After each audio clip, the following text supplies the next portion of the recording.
Hi friends, நான் கிருத்திகாப்ரபாகரன். எல்லாரும் எப்படி இருக்கீங்க? நீங்க எல்லாரும் ரொம்ப சந்தோஷமா, நிம்மதியா, ஆரோக்கியமா, செல்வ செழிப்பான வாழ்க்கையை வாழ்ந்துட்டு இருக்கீங்க அப்படின்னு நான் நம்புறேன். சோ எல்லாருமே ரொம்ப சிறப்பா ஆயுத பூஜை கொண்டாடி இருப்பீங்க அப்படின்னு நான் நம்புறேன். ஏன்னா என் வீட்லயும் நான் நல்லபடியா சிறப்பா கொண்டாடினேன். சோ அன்னைக்கு என்னால வீடியோ போட முடியல. ஏன்னா வீடெல்லாம் கிளீனிங் ப்ராசஸ்ல இருந்ததுனால என்னால போட முடியல. அதுக்கு என்ன மன்னிச்சிடுங்க. ஆனா ஒரு நாள் உங்ககிட்ட பேசாம விட்டாலும் எனக்கு அது தாங்க முடியல. அது ஒரு விதமான ஒரு கில்ட் ஃபீல் மாதிரி இருக்கும். என்னடா இன்னைக்கு நம்மளுடைய கடமையை மிஸ் பண்ணிட்டோமே அப்படின்ற ஒரு ஃபீல். சோ அதுக்கு நான் கடவுளுக்கு ரொம்ப நன்றி சொல்றேன். ஏன்னா இதுதான் எனக்கு ரொம்ப ஒரு எல்லாரோட வாழ்க்கையிலுமே இந்த மாதிரி ஃபீல் ரொம்ப முக்கியமான ஃபீல் அப்படின்னு நான் நம்புறேன். நீங்க அதை நம்புறீங்களா அப்படின்னு சொல்லுங்க. அதாவது என்னைக்காவது நம்மளுடைய வேலையை மிஸ் பண்ணும்போது ஏன் மிஸ் பண்ண அப்படின்ற கேள்வி நமக்குள்ள எழுது அப்படின்னா நம்ம சரியான ரூட்ல போயிட்டு இருக்கோம் அப்படின்னு தான் அர்த்தம். ஓகேவா? சரி, இன்னைக்கு உங்க எல்லாருக்குமே ஒரு முக்கியமான விஷயம் சொல்ல போறேன். நம்மளுடைய வாழ்க்கையில எல்லாருக்குமே வாழ்க்கையோட லட்சியம் அப்படின்னு ஏதாவது ஒண்ணு இருக்கும். சில பேருக்கு அந்த லட்சியத்தை தான்ப்பா நான் தேடிட்டு இவ்வளவு நாள் சுத்திட்டு இருக்கேன், ஆனா என்னன்னே தெரியல அப்படின்னு சொல்லுவாங்க. வாழ்க்கை லட்சியம் அப்படின்னா கடைசியா நம்ம என்ன சாதிக்க போறோம் அதுதான் லட்சியம் அப்படின்றது கிடையாது. அது சில பேருக்கு தெரிஞ்சிடும், ஆனா சில பேருக்கு அது தெரியவே இல்லை. அப்படின்னா நான் சொல்றேன் பாருங்க, உங்களுடைய வாழ்க்கையின் லட்சியம் இன்னொன்னு இருக்கு. நம்ம எல்லாருமே கடைபிடிக்க வேண்டிய ஒண்ணு. தினம்தோறும் நீங்க தூங்க போறதுக்கு முன்னாடி என்ன மனநிலையில இருக்கீங்களோ அதை வச்சுதான் உங்களுடைய லட்சியத்தை நோக்கி நீங்க பயணம் செய்யறீங்களா இல்லையா அப்படின்றது தெரிய வரும். சோ லட்சியம் அப்படின்றது லாங் டேர்ம் ப்ராசஸ்னு சொல்ல முடியாது. அதை ஷார்ட் டேர்மா கூட பிக்ஸ் பண்ணிக்கலாம். சில பேருக்கு ஒரு ஜாப் கிடைக்கணும், இதுதான் என்னோட லட்சியம் அப்படின்னு அந்த ஜாபை நோக்கி பயணம் செய்வாங்க. சில பேருக்கு நான் ஒரு கடை வைக்கணும், அந்த கடையில நான் நல்லபடியா ஒர்க் பண்ணணும், அதுக்கப்புறம் அது சூப்பர் மார்க்கெட் ஆகுது, அது வேற மாதிரி ஆகுது, அதை பத்தில எனக்கு அது அப்புறம் பாத்துக்கலாம், இப்போதைக்கு எனக்கு என்ன கிடைச்சிருக்கோ அதை நான் ஃபாலோ பண்றேன் அப்படின்றது ஒரு கோலா இருக்கலாம், ஒரு லட்சியமா இருக்கலாம். இப்ப ரிலேஷன்ஷிப் அப்படின்னும் போது முதல்ல இந்த பொண்ணு நான் செட் பண்றேன், அதுக்கப்புறம் நான் கல்யாணத்தை பத்தி யோசிக்கிறேன் அப்படின்றது ஒரு கோலா இருக்கலாம். சில பேருக்கு எனக்கு நல்லபடியா குழந்தை பிறக்கட்டும்பா, அதுக்கப்புறம் அந்த குழந்தைய எப்படி வளர்க்கறது அப்படின்றத நான் ஃபிக்ஸ் பண்ணிக்கிறேன் அப்படின்றது ஒரு கோலா இருக்கலாம். சில பேருக்கு நான் முதல்ல 10th பாஸ் பண்றேன், சில பேருக்கு நான் முதல்ல 12th பாஸ் பண்றேன், சில பேருக்கு நான் முதல்ல காலேஜ் பாஸ் பண்றேன்ப்பா. இந்த மாதிரி கோல் ஷார்ட் டேர்மா கூட ஃபிக்ஸ் பண்ண முடியும். அதாவது என்னுடைய லட்சியம் என்ன அப்படின்றது எனக்கு தெரியல அப்படின்றவங்க முதல்ல இப்ப நீங்க என்ன வாழ்ந்துட்டு இருக்கீங்க அதையே உங்க லட்சியமா எடுத்துக்கோங்க. அந்த லட்சியத்தை நீங்க ஜெயிக்கணும் அப்படின்னா டெய்லி பேசிஸ்ல நீங்க வாழ்ந்துட்டு இருக்க உங்களுடைய நாளை நீங்க ஜெயிக்கணும். ஓகேவா? புரியுது நான் சொல்ல வரது? இப்ப நான் உங்களுக்கு கிளியரா சொல்றேன் பாருங்க. உங்களுடைய வாழ்க்கை லட்சியத்துல நீங்க வெற்றி அடையணும் அப்படின்னா உங்களுடைய ஒவ்வொரு நாள்லயுமே நீங்க வெற்றி அடையணும். புரியுதுங்களா? அதாவது எல்லாருக்குமே ஒரு கோல் இருக்கு.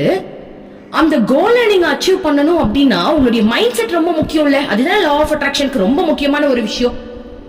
நீங்க மைண்ட் சரியில்லை அப்படின்னா உங்களுடைய எய்ம் உங்களால அடைய முடியுமா? முடியாதுல்ல. அப்ப டெய்லி பேசிஸ்ல நைட் நீங்க தூங்குறதுக்கு முன்னாடி உங்க நோட் எடுத்துக்கோங்க, ஒரு பென் எடுத்துக்கோங்க. நீங்க யோசிச்சு பாருங்க, இப்ப நீங்க தூங்க போறீங்க, சந்தோஷமா தூங்க போறீங்களா? நிம்மதியா தூங்க போறீங்களா? எந்த ஒரு கவலையோ வருத்தமோ எந்த ஒரு தேவையில்லாத தாட்ஸோ இல்லாம நிம்மதியா நீங்க தூங்க போறீங்களா? அப்படி சந்தோஷமான மன நிறையோட நீங்க தூங்குறீங்க அப்படின்னா இந்த நாளை நீங்க ஜெயிச்சிட்டீங்கன்னு அர்த்தம். ஆனா நீங்க தூங்குறதுக்கு முன்னாடி உங்களுடைய மனநிலை ரொம்ப கோவமா இருக்கு, அதுவும் மத்தவங்க மேலதான் அதிகமான கோவம் இருக்கு, வெறுப்பு இருக்கு, லைஃபே பிடிக்கல, இந்த மாதிரி ஒரு விதமான இரிட்டேட்டிங் ஃபீல் இருக்கு. தூங்குறதுக்கு முன்னாடி நிம்மதியே இல்லப்பா. சிம்பிளா சொல்லணும்னா எனக்கு நிம்மதியே இல்லை, எனக்கு என் லைஃபே பிடிக்கல, எங்கேயாவது போயிடலாம் போல இருக்கு, இப்படின்ற தாட்லாம் யாருக்கு இருக்கோ உங்களுடைய நாள்ல நீங்க தோத்துட்டீங்கன்னு அர்த்தம். அதாவது உங்களை சுத்தி நடக்கிற சில சம்பவங்களை பார்த்து நீங்க பயந்து போயிட்டீங்கன்னு அர்த்தம். நீங்க அதுக்கு எதிர்த்து போராடலன்னு அர்த்தம். உங்களுடைய எண்ணத்தை அந்த விஷயத்துக்கு விட்டுட்டீங்கன்னு அர்த்தம். புரியுதுங்களா? அதாவது எல்லாரோட வாழ்க்கையிலுமே நல்லதும் இருக்கும் கெட்டதும் இருக்கும். நம்மளுடைய சிந்தனை நல்லதை எடுத்துக்கிச்சு அப்படின்னா உங்க வாழ்க்கையில நீங்க ஜெயிச்சுட்டீங்க. ஆனா உங்களுடைய சிந்தனையை கெட்டதை எடுத்துக்கிச்சு அப்படின்னா நீங்க தவறான ரூட்ல பயணம் செய்யறீங்கன்னு அர்த்தம். நம்ம வாழ்க்கையில வெற்றி பெற்றவங்க எல்லார்கிட்டையும் நீங்க போய் கேட்டீங்கன்னா அவங்க சொல்றது ஒன்னே ஒண்ணுதான். அவங்க வாழ்க்கையிலயும் நல்லதும் இருக்கும் கெட்டதும் இருக்கும். ஆனா அவங்களுடைய கவனம் முழுக்க முழுக்க நல்லதுல இருந்ததுனால அவங்க ஜெயிச்சுட்டாங்க. கெட்டதுல இருந்திருந்தா நீங்களே யோசிச்சு பாருங்க, நம்ம லைஃப்ல எத்தனையோ பேரோட வாழ்க்கையில பெரிய பெரிய மகான்கள், ஏன் எடுத்துக்கோங்க, அப்துல் கலாம் எடுத்துக்கோங்க. இப்ப ரீசெண்டா ஒருத்தவங்க வந்து ஒரு பேட்டி நான் பாத்திருந்தேன்.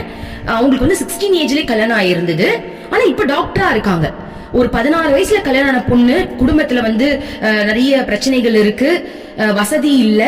அவங்க ஹஸ்பண்டுக்கு அதுக்கப்புறம் தெரிஞ்சு ஒரு ஸ்டேஜுக்கு மேலே இவங்க படிக்கிறது தெரிஞ்சு அதுக்கப்புறம் ஃபேமிலி ஒத்துக்கிட்டு இவங்க டாக்டர் ஆகி இன்னைக்கு வந்து அவங்க டாக்டரா இருக்காங்க. இந்த மாதிரி நிறைய பேரோட வாழ்க்கையில் நல்ல சம்பவங்கள் இருக்கு.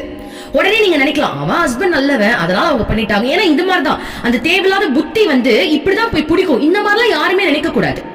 நம்ம லைஃப்ல வந்து நம்ம வாழ்க்கையை நோக்கி முன்னேறணும் அப்படின்னா நம்மளுடைய சிந்தனைகள் வந்து முழுக்க முழுக்க நல்லதை மட்டுமே சார்ந்து இருக்கணும். அதை நீங்க எடுத்துக்கிட்டீங்க அப்படின்னா உங்க லைஃப்ல நீங்க ஜெயிச்சிட்டீங்கன்னு அர்த்தம். லா ஆஃப் அட்ராக்ஷனுக்கும் இதுதான் ரொம்பவே முக்கியமான ஒரு விஷயம். சோ டெய்லி பேசிஸ்ல நீங்க தூங்குறதுக்கு முன்னாடி நீங்க செக் பண்ண வேண்டிய விஷயம் இதுதான். சப்போஸ் உங்களுடைய மைண்ட் செட் வந்து இந்த மாதிரி டிஸ்டர்ப்டா இருக்கு, ஒரு ஹாப்பினஸ் இல்ல அப்படின்றவங்க என்ன பண்ணுங்க, அதே நோட்டை எடுத்து இன்னைக்கு காலையில இருந்து நைட்டு வரைக்கும் உங்க லைஃப்ல நடந்த நல்ல சம்பவங்களை எடுத்து தேங்க் பண்ணுங்க. அப்படி பண்ணீங்கன்னா ஒரு நிதானத்துக்கு ஒரு ஹாப்பி மைண்ட் செட்டுக்கு நீங்க வந்துருவீங்க. இல்ல அதையும் தாண்டி எனக்கு ஒரு பிரச்சனை வந்து இருக்கு, எனக்கு அது வந்து ரொம்ப இரிட்டேட்டிங்கா இருக்கு அப்படின்றவங்க கொஞ்ச நேரம் மெடிடேஷன் மாதிரி உட்காருங்க. உட்கார்ந்துட்டு நல்ல வார்த்தையை மட்டும் உங்க வாயில சொல்லிக்கிட்டே இருங்க. உங்க லைஃப்ல உங்களுக்கு என்ன வேணுமோ, என்ன வேணும்ன்ற வார்த்தையா இருக்கலாம், அப்படி இல்லைன்னா வந்துட்டு உங்களுக்கு ஒரு அமைதி தர வார்த்தையா இருக்கலாம், இல்ல சைலண்டா உட்கார்ற மாதிரி இருக்கலாம். ஒரு மெடிடேஷன் மாதிரி சைலண்டா ஒரு இடத்துல உட்கார்ந்து உங்களை நீங்க சரி பண்ணிட்டு சமாதானம் பண்ணிட்டு அதுக்கப்புறம் நீங்க போய் தூங்குனீங்க அப்படின்னா அந்த டேவை நீங்க ஜெயிச்சிட்டீங்கன்னு அர்த்தம். புரியுதுங்களா? சோ மைண்ட வந்து நீங்க சரி பண்ணிட்டு நைட்ல தூங்கினா மட்டும்தான் உங்களுடைய மைண்ட் ரொம்ப ரிலாக்ஸ்டா இருக்கும், பீஸ்ஃபுல்லா இருக்கும். சோ இந்த ஒரு பாயிண்ட நீங்க எல்லாருமே ஃபாலோ பண்ணணும். ஓகேவா? நம்பர் 2 என்ன அப்படின்னா, நான் சொன்னேன் நம்ம மைண்ட் வந்து எப்பவுமே வந்துட்டு நெகட்டிவும் பார்க்கும், பாசிட்டிவும் பார்க்கும், எல்லாத்தையும் கலந்துதான் பார்க்கும். ஆனா நம்மள வந்து எப்பவுமே ஒரு பாசிட்டிவான ஃபீல்ல வச்சுக்கிறதுக்கு நம்ம என்ன பண்ணணும் அப்படின்னா, நம்மள சுத்தி நம்ம எங்கெங்கெல்லாம் அடிக்கடி பாக்குறோமோ அந்த இடத்துல பாசிட்டிவான கோட்ஸ், சில வார்த்தைகளை வந்து நம்ம ஒட்டி வச்சிடணும் செவுத்துல. ஒரு போன்லயா இருக்கட்டும், வால்பேப்பர்லயா இருக்கட்டும், ஒரு ஜன்னல்லயா இருக்கட்டும், ஆபீஸ்ல ஒர்க் பண்றீங்களா உங்களுடைய கபோர்ட்ல இருக்கட்டும், இல்ல லேப்டாப்ல இருக்கட்டும், நீங்க அடிக்கடி எந்த இடத்த வந்து அதிகமா பயன்படுத்துறீங்களோ அந்த இடத்துல நல்ல நல்ல வார்த்தைகளை ஒட்டி வச்சுக்கோங்க, இல்ல எழுதி வச்சுக்கோங்க.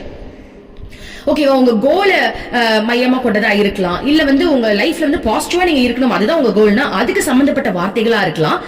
அடிக்கடி அடிக்கடி உங்களை நீங்க ரீகால் பண்ற அளவுக்கு சில வார்த்தைகளை வந்து நீங்க பார்த்துக்கிட்டே இருக்கணும். ஏன்னா நம்ம இருக்கிறது வந்து ஒரு மாய உலகம்.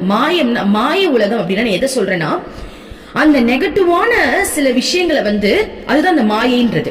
அதுல உண்மை கிடையாது. பட் நம்ம மைண்ட் என்ன பண்ணும் அப்படின்னா, சின்னதா ஒரு சம்பவம் நெகட்டிவா நடந்திருந்தா கூட அத பெருசாக்கி ஓவர் இமேஜினேஷன் பண்ணி அந்த மாய உலகத்துக்குள்ள உங்களை இழுத்துக்கிட்டு போயிடும். அந்த மாய உலகத்துக்குள்ள நம்ம சிக்காம இருக்கணும் அப்படின்னா நம்ம கண்ணுக்கு தெரியற மாதிரி நிறைய பாசிட்டிவான கோட்ஸ் நம்ம ஒட்டி அதை அடிக்கடி பார்க்கும் போது நம்ம அதுல இருந்து வெளில வந்து ஒரு பாசிட்டிவான வாழ்க்கையை வாழ முடியும். புரியுதுங்களா? சோ நீங்க பாசிட்டிவா மாறிட்டீங்க, நீங்க வந்து ஒரு நிதானமான லைஃப்ல இருக்கீங்க அப்படின்னாலே உங்க லைஃப்ல நிறைய நல்ல விஷயங்கள் அடுத்து நடந்துகிட்டே இருக்கும். இதுதான் உண்மை, இதுதான் லா ஆஃப் அட்ராக்ஷனும் கூட. ஓகேவா? சோ நீங்க எப்படி உங்க லைஃப பாக்குறீங்க அப்படின்றத பொறுத்துதான் உங்க லைஃப் வந்து உங்களுக்கு பாசிட்டிவா அமையும். சோ இன்னைக்கு நான் 2 விஷயம் சொன்னேன். ஒன்னு, நைட்டு தூங்குறதுக்கு முன்னாடி உங்க மனநிலையை செக் பண்ணிட்டு தூங்குங்க. ஓகேவா? நம்பர் 2, உங்க கண்ணு எங்கெல்லாம் பாக்குதோ அந்த இடத்துல நல்ல வார்த்தைகளை ஒட்டி வச்சுக்கோங்க. சோ இந்த 2த்தையும் ஃபாலோ பண்ணீங்க அப்படின்னா நிச்சயமா உங்க லைஃப்ல சந்தோஷம் கிடைக்கும். நீங்க என்ன நினைச்சாலும் சீக்கிரமா மேனிஃபெஸ்ட் ஆகும். லா ஆஃப் அட்ராக்ஷன் உங்களுக்கு சூப்பரா வேலை செய்யும். ஓகே, ரொம்ப நன்றி. Thank you universe.